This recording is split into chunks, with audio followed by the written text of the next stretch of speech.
संसदको हिउँदे अधिवेशन भोलि सुरु हुँदैछ। हिउँदे अधिवेशनलाई विधेयक अधिवेशनका रूपमा पनि चिनिन्छ। संघीय संसदले यो अधिवेशनमा थुप्रै कानुन बनाउनु पर्नेछ, तर सरकारले त्यसका लागि आवश्यक विधेयक भने संसदमा लैजानै सकेको छैन। यसअघिको अधिवेशनमा पेश भएका विधेयक पनि संसदीय समितिमै विचाराधीन छन्। एकातिर सरकारले संसदलाई बिजनेस दिन नसक्ने र अर्कातिर संसद आफैले पनि तत्परता नदेखाउने अवस्थाले यो अधिवेशन पनि केवल आरोप प्रत्यारोप र भाषणबाजीमा बित्ने सम्भावना बढेको छ। सदन गतिहीन बनिरहँदा प्रमुख प्रतिपक्षी दल एमाले के गरिरहेको छ? यो अधिवेशन पनि एमालेकै अवरोधको शिकार हुने त होइन? संक्रमणकालीन न्यायसँग सम्बन्धित विधेयकमा एमालेको धारणा के?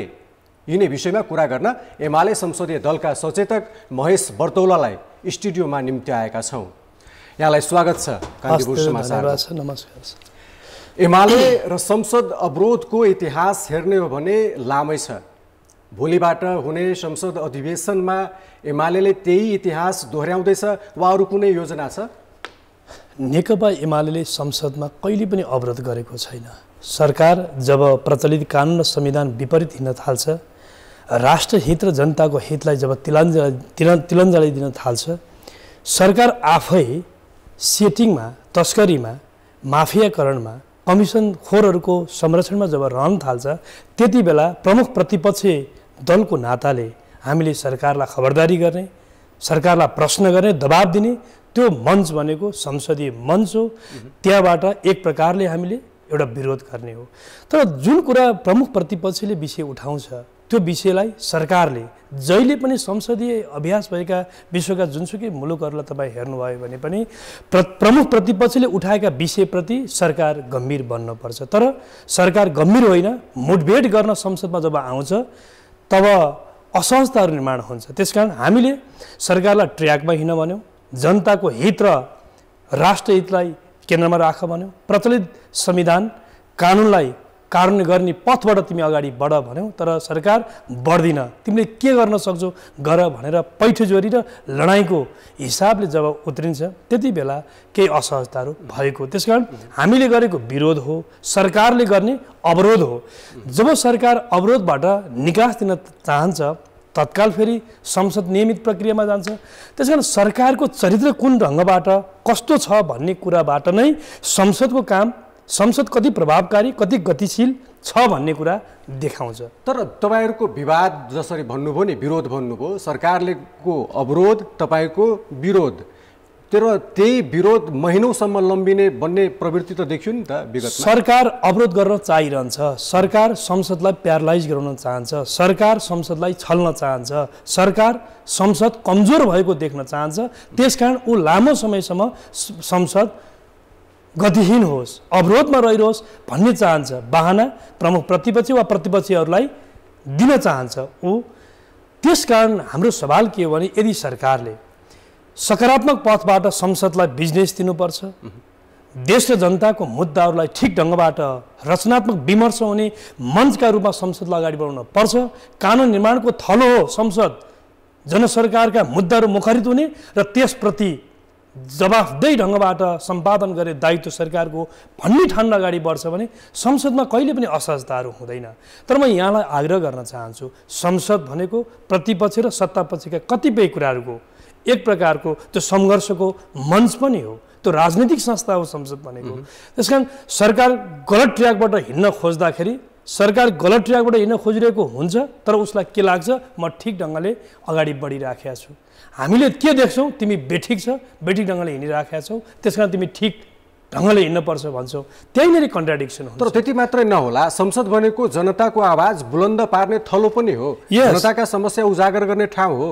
तर तपाईँहरूको अवरोधले पटक पटक संसद अवरोध भएको घटना लामै देखिन्छ नि त। हामीले कहाँ अवरोध गर्यौँ? म आग्रह गर्न चाहन्छु, त्रिभुवन विमानस्थलबाट क्विन्टलका क्विन्टल सुन तस्करी हुन्छ, सरकार सम्बद्ध उच्च पदस्थ नेताहरूको संलग्नता हुन्छ, विभिन्न घटनाहरू रहस्यमय हुन्छ, कर्मचारीको सेटिङ संलग्नता, राजनीतिक नेतृत्व वा सरकारको उच्च पदस्थ व्यक्तिहरूको संलग्नता बिना यति ठुलो मात्राको तस्करी सम्भावनै छैन। अर्बौं वित्तीय व्यवस्थापनका स्रोतहरूको सुनिश्चितता गरेर यति ठुलो सेटिङ, यसका बारेमा उच्च स्तरीय छानबिन समिति बनाएर काम गर्नुपर्छ, स्वतन्त्र निष्पक्ष काम गर्न सक्ने एउटा चाहिँ आयोग बनाएर जानुपर्छ।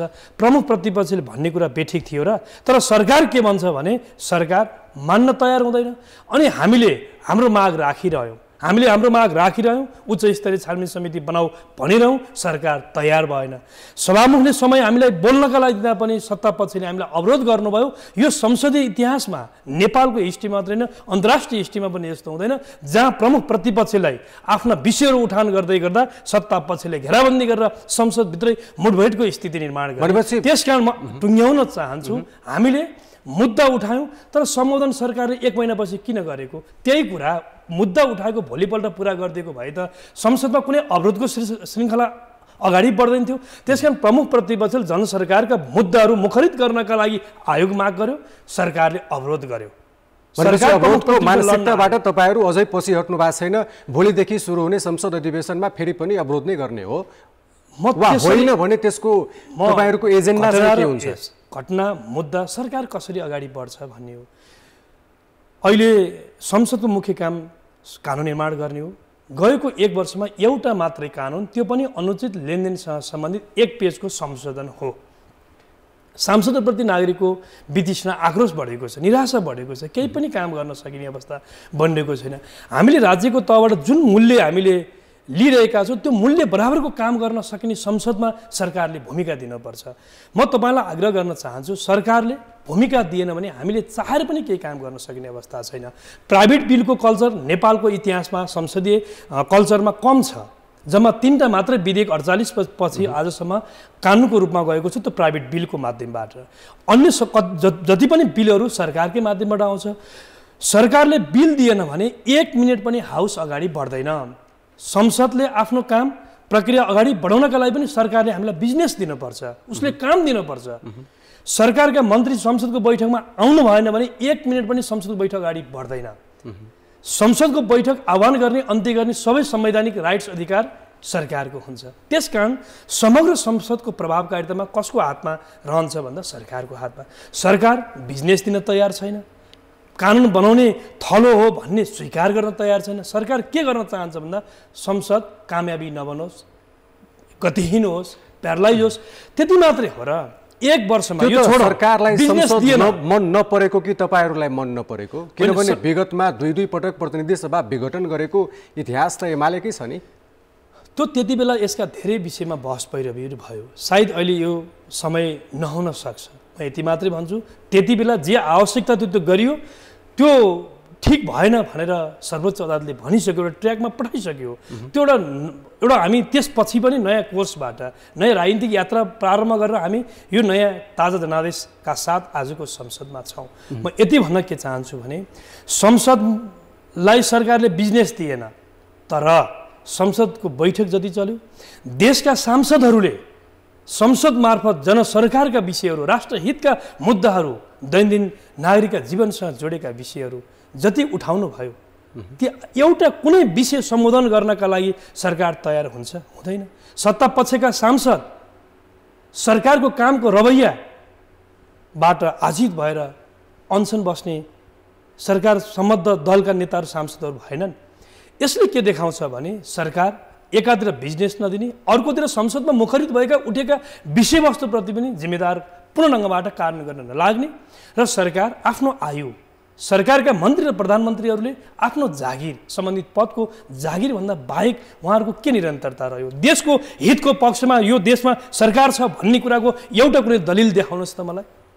यो देशमा सरकार छ। कतिपयले के भन्छन् भने एमाले नेताहरू वा राजनीतिक दल, जो प्रतिपक्षी दल नेकपा एमाले छ, सभामुख पनि एमालेकै भएर एमाले पटक पटक अवरोध गर्दै आएको छ भन्ने आरोप तपाईँहरूमाथि लाग्ने गर्छ।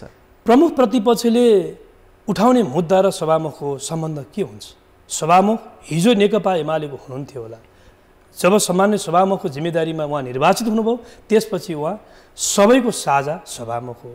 यसरी हेर्ने दृष्टिकोण पनि पूर्वाग्रही छ। यो चिज भनेको संसदलाई कमजोर बनाउन खेल्ने षड्यन्त्रको एउटा फन्डा हो। ठिक छ, एमालेको संसदीय दलको बैठक हिजो पनि बस्यो, आज पनि बस्दैछ। खास के विषयमा छलफल हो? संसद यो अधिवेशनलाई प्रभावकारी बनाउने वा के गर्ने? तपाईँहरूको तयारी के छ? भोलिदेखि संसदको अधिवेशन आह्वान भएको छ। भोलि 4 बजे बैठक छ, प्रारम्भ हुन्छ।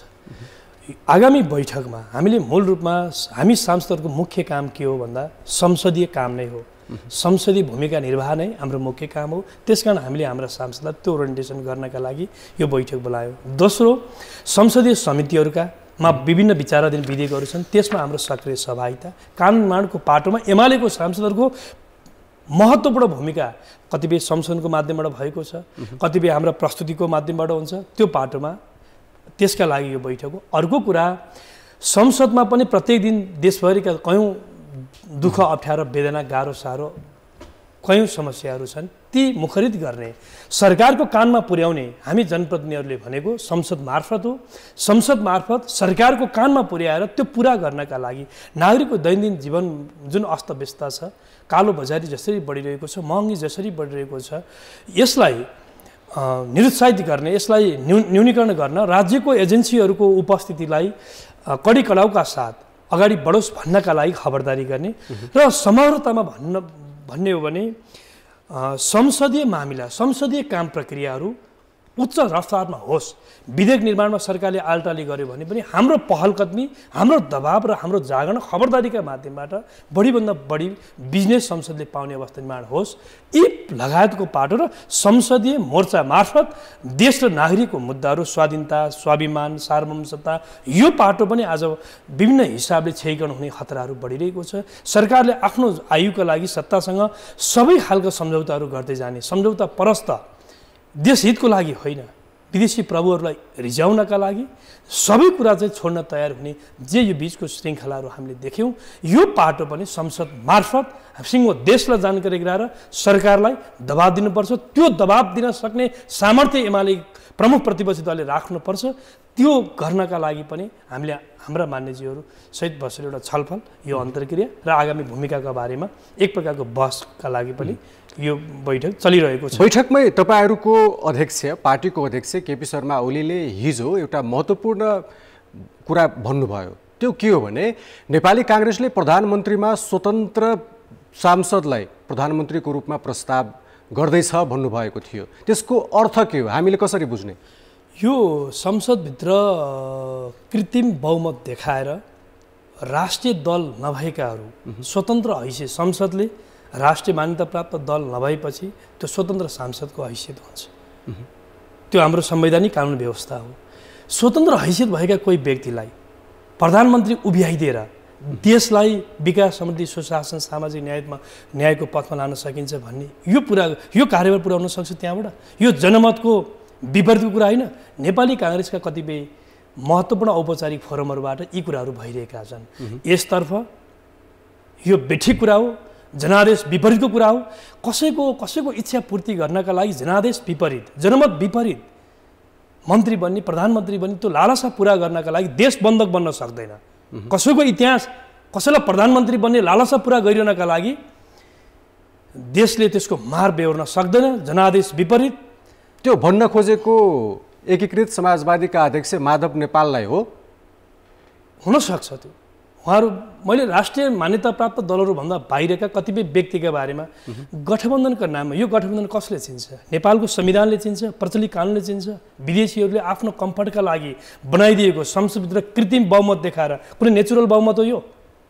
संसदमा पहिलो दल त काङ्ग्रेस हो, दोस्रो एमाले हो। सरकार नेतृत्व कसले गर्दैछ? त्यहाँ सहभागी भएका मान्छेहरू को छन्? यी यस्ता कृत्रिम एउटा आर्टिफिसियल एउटा चाहिँ मेजोरिटी देखाएर अनि त्यसमा पनि कसैको प्रधानमन्त्री बन्ने लालसा दिएर अनि देशलाई अधोगतितर्फ, योभन्दा देशको बर्बादी के हुनसक्छ? यो ठाउँबाट अगाडि बढाउनका लागि वास्तवमा नेपाली काङ्ग्रेस त एउटा काङ्ग्रेसको रूपमा रहेन, पार्टीको रूपमा रहेन। नेपाली जनताले उसलाई संसदमा पहिलो पार्टी दियो, पहिलो हैसियत दियो। तर नेपाली काङ्ग्रेसले आफूलाई नेकपा माओवादी केन्द्रको एसिस्टेन्टका रूपमा भन्दा बाहिर ल्याउन सकेन। ठुलो दलको नेता, तर यही गठबन्धनलाई चिन्दैन भन्नुभयो। तर यसअघिकै गठबन्धन हेर्ने हो भने तपाईँहरूको गठबन्धनलाई संविधानले चिन्थ्यो त? यसअघि माओवादीसँगै तपाईँहरूको गठजोड थियो, गठबन्धन थियो, त्यसमा अरू घटकहरू पनि सहभागी थिए। म यसमा एकदम प्रष्ट भन्न चाहन्छु, गएको निर्वाचनको दुईटा मेसेज हो आज पनि त्यो म प्रश्न शब्दमा भन्न चाहन्छु, दुईटा म्यासेज थियो। एउटा 42-43% भन्दा बढी मत वामपन्थीहरूको पक्षमा आएको हो। तपाईले अहिले अध्ययन गर्न सक्नुहुन्छ। त्यसकारण जनताको मत के थियो भने वामपन्थी फ्लेभरको गभर्नमेन्ट बनाऊ, कम्युनिस्टहरूले सरकार बनाऊ, मुलुकलाई एउटा रूपान्तरणको पथमा, प्रगतिशील रूपान्तरण पथमा लैजाऊ, त्यो कार्यभार पुरा गर्ने सामर्थ्य तिम्रो छ भन्ने म्यान्डेट थियो। त्यो कोर्समा अगाडि बढेको हो। नेकपा एमाले एउटा वामपन्थी फ्लेभरको गभर्नमेन्ट बनाएर जाउँ भन्नका लागि माओवादी एमाले एक ठाउँमा उभिएर जान खोजेको हो।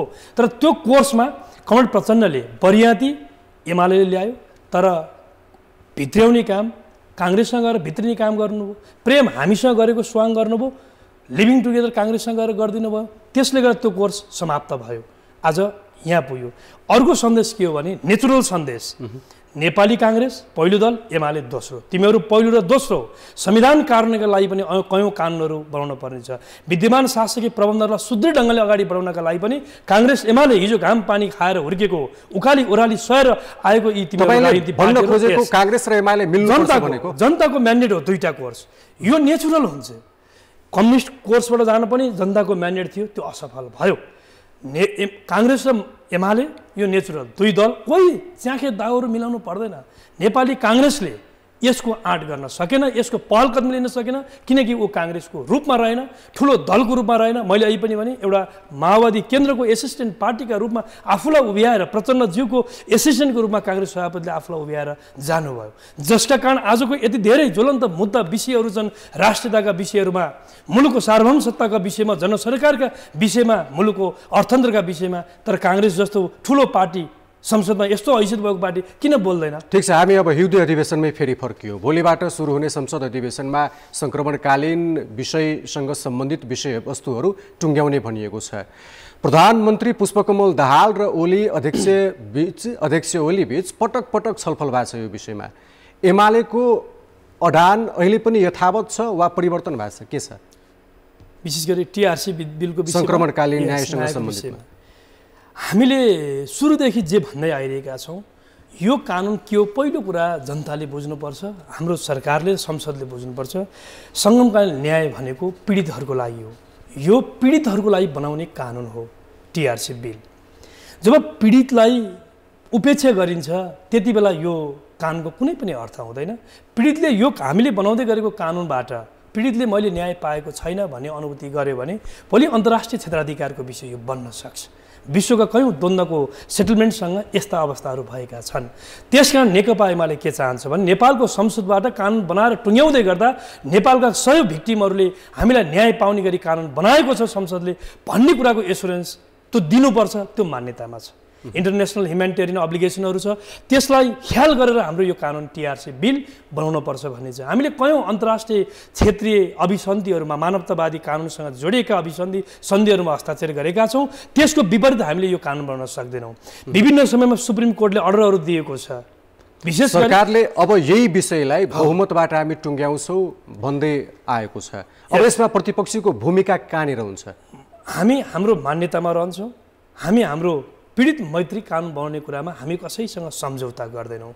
सरकारले ल्याएको विधेयक हो, हामी सबैलाई थाहा छ संसदमा सरकार बहुमतमा हुन्छ र सरकारले के बुझ्नुपर्छ भने यहाँले भनेकै जस्तो सरकारले आज दम्म देखाउँदैछ। यो सशस्त्र द्वन्द्वको बेलामा पीडित भएको कहाँबाट हो?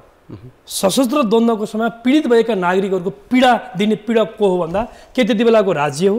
त्यो राज्य भनेको शेरबहादुर देउवा नेतृत्वको सरकार हो के त्यति बेलाको सशस्त्र विद्रोही माओवादी हो? प्रचण्डजी हुनुहुन्छ, उहाँहरू पीडक हो। आज जति पनि पीडित भएका छन् के राज्यबाट के विद्रोहीबाट। त्यसकारण आजको सरकारको समीकरणको हिसाबले हेर्नु भने दुवै पीडकहरू एक ठाउँमा छन्। दुवै पीडकहरू एक ठाउँमा उभिएर पीडितहरूलाई ख्याल नगरिकन जब कानुन बनाउन खोजिन्छ त्यति बेला उहाँहरूले बहुमतको आधारबाट अगाडि बढ्छु जे भन्दै हुनुहुन्छ। यसले के देखाउँछ भने उहाँहरू पीडितका पक्षमा होइन, पीडकका पक्षमा। बहुमत यो त राजनीतिक प्रकृतिको मुद्दा हो, देशको विषय मात्रै हो र अन्तर्राष्ट्रिय कनेक्सनहरू छ यो विषयसँग।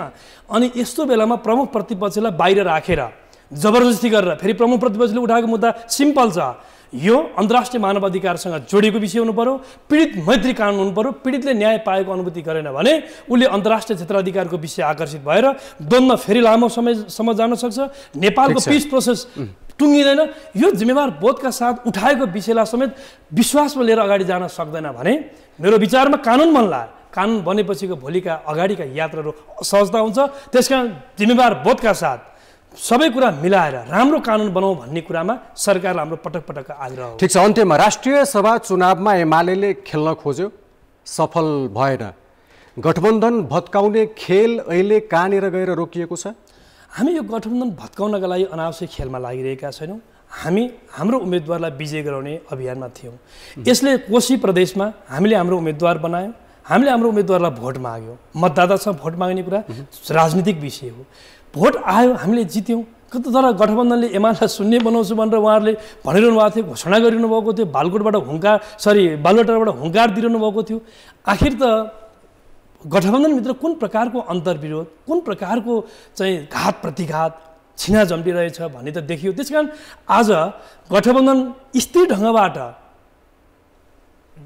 ठुलो असाध्यै घनीभूत प्रेम सम्बन्धका साथ अगाडि बढेको हुन्थ्यो भने कहिलेकाहीँ निकास पनि देशले पाउने हुन्थ्यो। उहाँहरू आफै अन्तर्विरोधको घात प्रतिघातको एउटा श्रृङ्खलाबाट अगाडि बढिरहेको अवस्था छ। हामीले त हेर्नुहोस्, हाम्रो आफ्ना उम्मेदवारलाई विजय गराउन निम्ति अपिल गरौँ, जित्यौँ। यो हाम्रो लागि एउटा सुखद कुरा हो। हस्, महत्त्वपूर्ण समय दिनुभयो, यहाँलाई धेरै धेरै धन्यवाद। हस्, यहाँलाई धेरै धेरै धन्यवाद। उहाँ हुनुहुन्थ्यो एमाले संसदीय दलका सचेतक महेश बर्तौला। संसदको हिउँदे अधिवेशन र एमालेको तयारीबारे कुराकानी गर्दै।